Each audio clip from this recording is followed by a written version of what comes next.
আসসালামু আলাইকুম প্রিয় অনার্স প্রথম বর্ষের শিক্ষার্থীরা।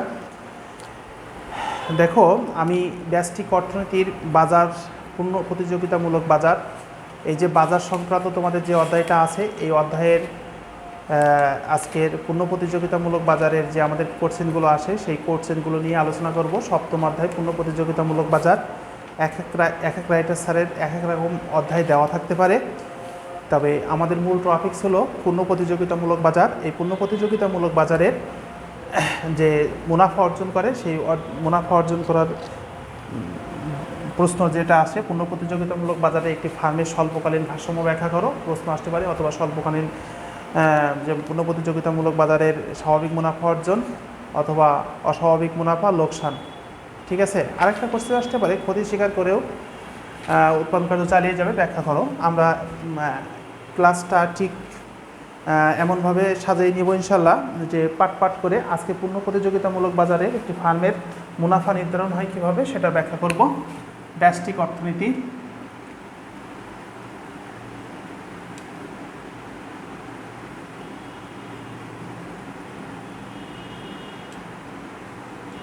ব্যষ্টিক অর্থনীতি টপিকস হলো পূর্ণ প্রতিযোগিতামূলক বাজার, পূর্ণ প্রতিযোগিতামূলক বাজার।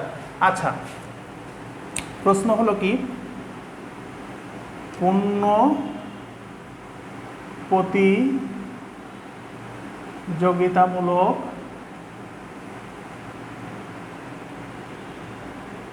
বাজার কাকে বলে?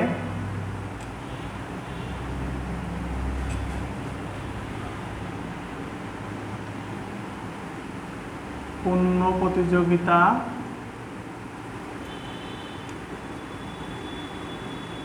মূলক বাজারে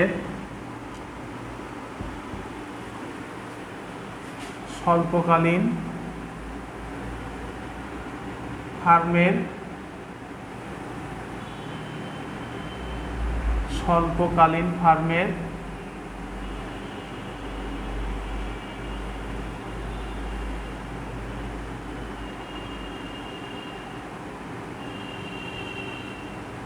মুনাফা, স্বল্পকালীন ফার্মের ভারসাম্য ব্যাখ্যা করো।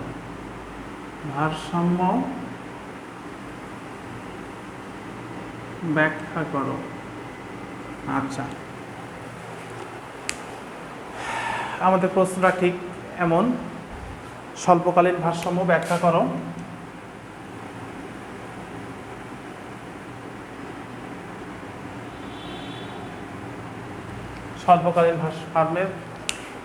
স্বল্পকালীন ফার্মের ভারসাম্য ব্যাখ্যা করো। আচ্ছা, আমাদের প্রশ্নটা ঠিক এমন, আমরা উত্তরে যাই। দেখো উত্তর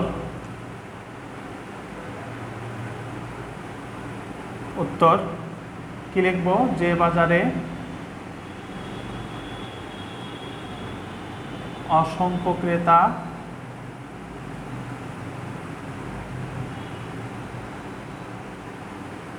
ও বিক্রেতা দর কষাকষির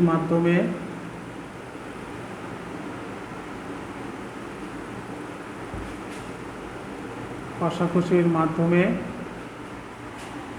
পণ্য, সমজাতীয়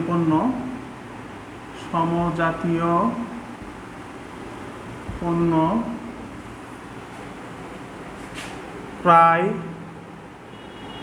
ও বিক্রয়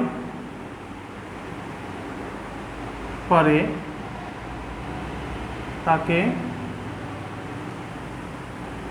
পূর্ণ প্রতিযোগিতামূলক বাজার বলে। আশা রাখি বুঝতে পারছো।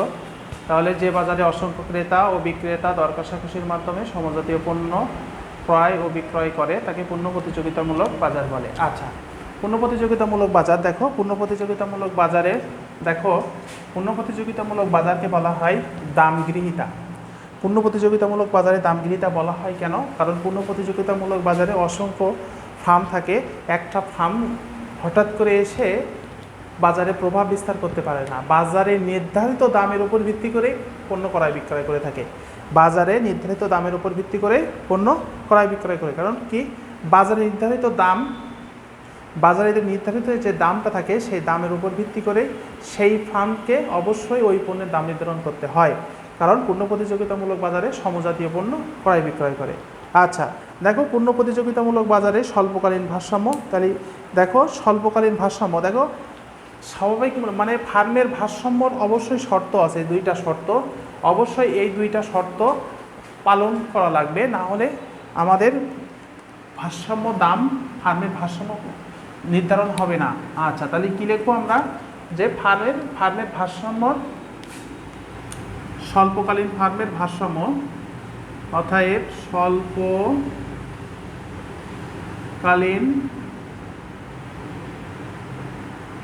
ফার্মের ভারসাম্য অবস্থা। আচ্ছা, দেখো 1 নম্বর প্রয়োজনীয় শর্ত।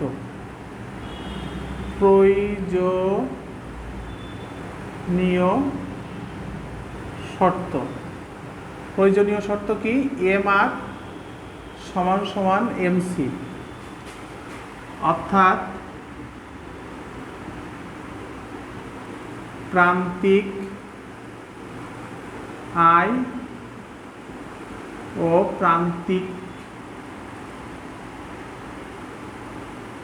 প্রান্তিক ব্যয় পরস্পর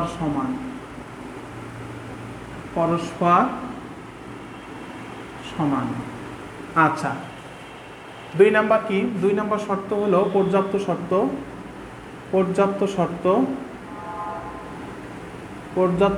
কি, পর্যাপ্ত শর্ত হলো MR রেখা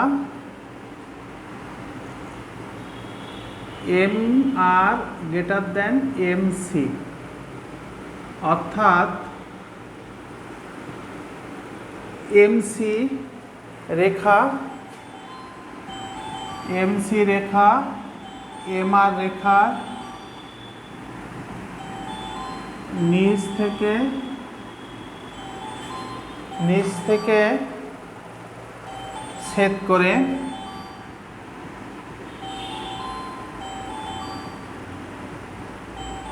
উপরে উঠবে।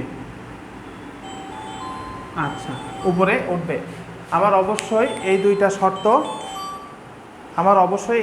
শর্ত পালন করতে হবে, এই দুইটা শর্ত। আচ্ছা, এখন দেখো খুব ভালো করে বোঝো, স্বাভাবিক মুনাফা। পূর্ণ প্রতিযোগিতামূলক ফার্মে 3 ধরনের মুনাফা অর্জন হয়। পূর্ণ প্রতিযোগিতায়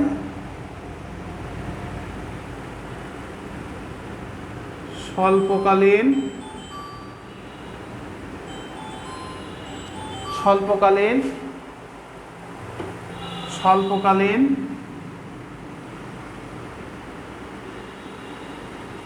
ফার্মে 3 ধরনের মুনাফা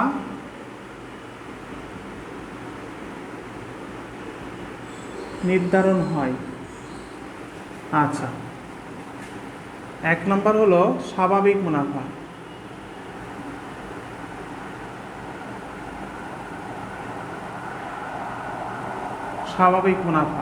আচ্ছা, স্বাভাবিক মুনাফা P = AC, অথবা AR = AC, AC। 2 নাম্বার অস্বাভাবিক মুনাফা।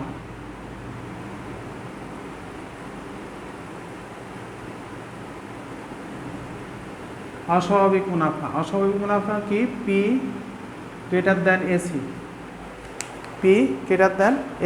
অস্বাভাবিক মুনাফার শর্ত P > AC অথবা AR > AC। 2 নাম্বার হলো 3 নাম্বার হলো লোকসান, লোকসান বা ক্ষতি।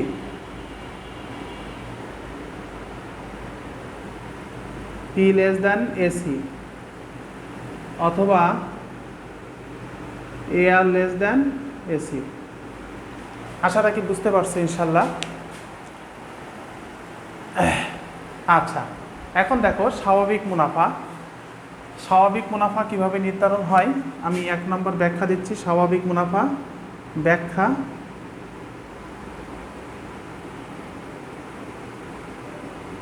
স্বাভাবিক মুনাফা P সমান সমান AC। আচ্ছা, তাহলে স্বাভাবিক মুনাফা দেখো আমরা চিত্রে অঙ্কন করছি X Y। আচ্ছা, পূর্ণ প্রতিযোগিতামূলক বাজার P সমান সমান AR সমান সমান MR। আচ্ছা, এখন দেখো স্বাভাবিক মুনাফা। তাহলে স্বাভাবিক মুনাফা আমরা AC রেখা অঙ্কন করলাম আর MC রেখা অঙ্কন করলাম। এটা হলো MC রেখা, এটা হলো AC রেখা। আচ্ছা, এটা E বিন্দু। আচ্ছা, এটা দিলাম 10 আর এটা দিলাম 8। আচ্ছা, খুব সুন্দর করে বোঝো। দেখো আমার শর্তগুলো সব পালন হয়েছে, AC আর MC শর্ত পালন হয়েছে। আচ্ছা, এখন আমি কি করব, আমি মুনাফা নির্ধারণ করব। নিচে হলো পরিমাণ আর এটা দাম। আচ্ছা, তাহলে কি লিখব, যে চিত্রে OX অক্ষে ও OY অক্ষে দাম ও পরিমাণ নির্দেশ করছে, পরিমাণ নির্দেশ করছে। আচ্ছা, যেহেতু দাম আগে লিখছি তাহলে Y দিলাম, এটা X দিলাম। আচ্ছা, করছে। আচ্ছা, করছে P সমান সমান AR সমান সমান MR পূর্ণ প্রতিযোগিতামূলক বাজারের পূর্ণ প্রতিযোগিতামূলক বাজারের চাহিদা রেখা। আচ্ছা, পূর্ণ প্রতিযোগিতামূলক বাজারের চাহিদা রেখা। আচ্ছা, ভারসাম্য শর্ত MR আর MC। তাহলে কি লিখব, MC ও AC রেখা প্রান্তিক ব্যয় রেখা, প্রান্তিক ব্যয় ও গড় ব্যয় রেখা। আচ্ছা, তাহলে আমি কি করব, মুনাফা নির্ধারণ করব। কি নির্ধারণ করব, মুনাফা। তাহলে কি করব, মুনাফা নির্ধারণ। অতএব মুনাফা পাই সমান সমান TR মাইনাস TC। আচ্ছা, তাহলে TR দেখো, TR এর সূত্র কি জানি আমরা, এটা সূত্র TR সমান সমান AR গুণিত Q। আচ্ছা, তাহলে AR এর ছেদ বিন্দু কই, AR এর ছেদ বিন্দু হলো E আর Q এর ছেদ বিন্দু হলো 8। তাহলে এই সোজাসুজি কত, 8 আর এই সোজাসুজি 10। তাহলে কত হবে, 8 গুণিত 10 সমান সমান 80। আচ্ছা, TC AC গুণিত Q। তাহলে AC ছেদ বিন্দু কই, AC ছেদ বিন্দু E। তাহলে এখান থেকে সোজা 10, এখানে 8। তাহলে 8 গুণ 10 সমান সমান 80। তাহলে মান দেওয়া হচ্ছে কত, 80 মাইনাস 80 ইকুয়াল টু 0। তাহলে এটা কি, ফার্ম একটা স্বাভাবিক মুনাফা অর্জন করলো। আচ্ছা, ফার্মটি কি অর্জন করলো, ফার্মটি স্বাভাবিক মুনাফা অর্জন করলো। আশা রাখি বুঝতে পারছো ইনশাআল্লাহ। আচ্ছা, এইবার দেখো আমরা 3 ধরনের মুনাফা নির্ধারণ করলাম। এবার আমরা অস্বাভাবিক মুনাফা অর্জন ব্যাখ্যা করব। অস্বাভাবিক মুনাফা কিভাবে নির্ধারণ হয়। অস্বাভাবিক মুনাফা দেখো, অস্বাভাবিক মুনাফার ক্ষেত্রে 2 নাম্বার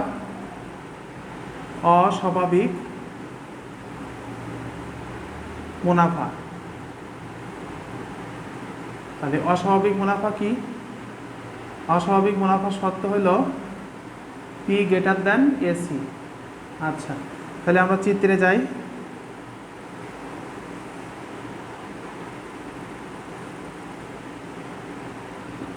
পি সমান সমান এ আর সমান সমান এম আর। আচ্ছা আচ্ছা, দেখো অস্বাভাবিক মুনাফার ক্ষেত্রে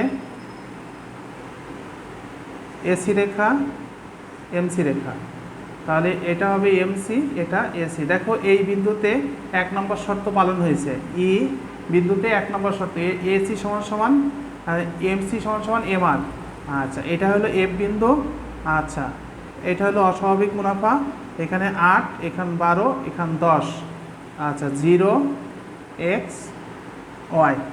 আচ্ছা, তাহলে কি করব আমরা, এটার মুনাফা ঠিক আগে যেভাবে বর্ণনা দিচ্ছি ওইভাবে বর্ণনা দেওয়ার পরে কি করব, মুনাফা নির্ধারণ করব। কি নির্ধারণ করব? মুনাফা। তাহলে আমরা এখানে নির্ণয় করি মুনাফা পাই সমান সমান টিআর মাইনাস টিসি। আচ্ছা, তাহলে টিআর এর সূত্র কি জানি আমরা, এ আর গুণিত কিউ।